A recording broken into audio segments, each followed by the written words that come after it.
So now we're going to incorporate all these beautiful natural characteristics we're trying to replicate, except this composite. We're gonna recreate all these incisal halo, translucency, dental lobe, striation, and gingival lower value effects. All these incredible things using tints. Okay, so what do we need for that? And the reason this technique is so easier is because now we eliminated the guesswork of how much uh, thickness of different composites we have to utilize to create all these effects, right? We know all the things that we need to create needs to go within this full contour composite bonding. So there's no guesswork on this one when we're using tints to create the effects. So we're gonna do a cutback, but the way I like to do this cutback, again, to make my life a little easier or make your life a little easier, we are going to draw the transitional line angle here, and we work so hard to finish this interproximal areas, right? So I don't want to redo that one. So I'm going to do a cutback within those lines. So usually I would do incisal 1/3 cutback, and then gingival 1/3, and then I would usually blend in the body. So I do very minimal cutback here, maybe a little bit more aggressive here. So the burrs we'll be using are this torpedo rough diamond, and then this football diamond towards the gingiva, and then we're going to come back with uh, super fine or fine diamond, and we're going to smooth everything. So let's do the cutback. You just need about maybe uh, less than half a millimeter of cutback. So if you look at it from incisal, we want to tuck the area slightly lingual compared to the adjacent teeth we're trying to match. So I'm doing the incisal 1/3, just barely enough to create effects and add.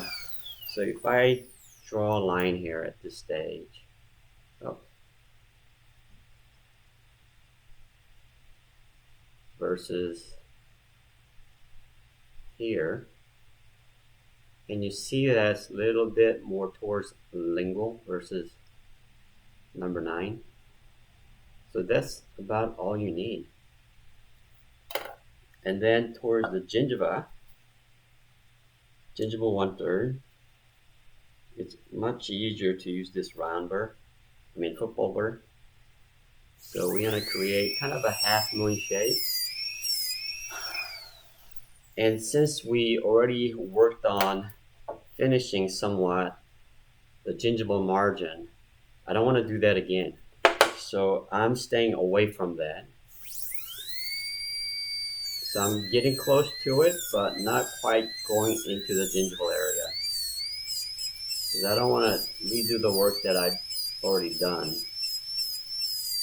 So I'm just creating a little divot. So if you look at it from side view, you see how that is ditched out, right? So that is it. And then you're going to blend in this body that we haven't cut back, because again, we still need to add a microfill layer. So I come back with this rough diamond.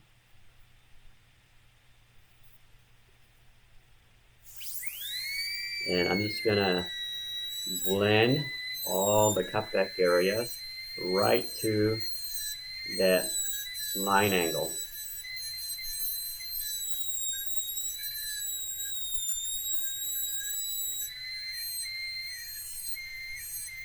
And I'm just almost creating another micro prep within the full contour composite.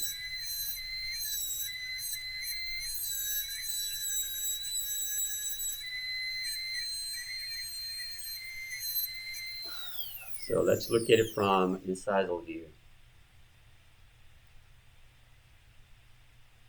See how that is flattened?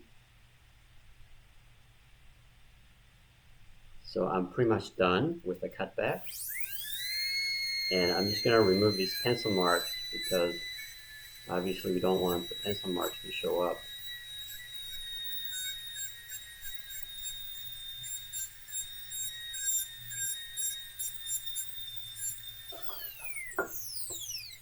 I should use fine diamond instead of rough one.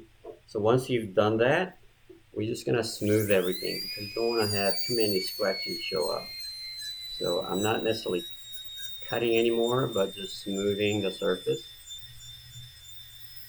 So at this stage, you'll be using water, so things will wash off as you're doing it. So any rough scratches, we want to smooth that. And let's get rid of this pencil mark here. And that's it.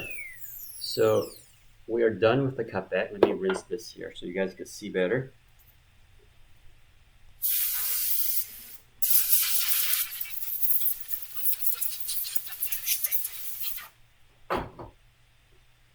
So that is essentially the cutback.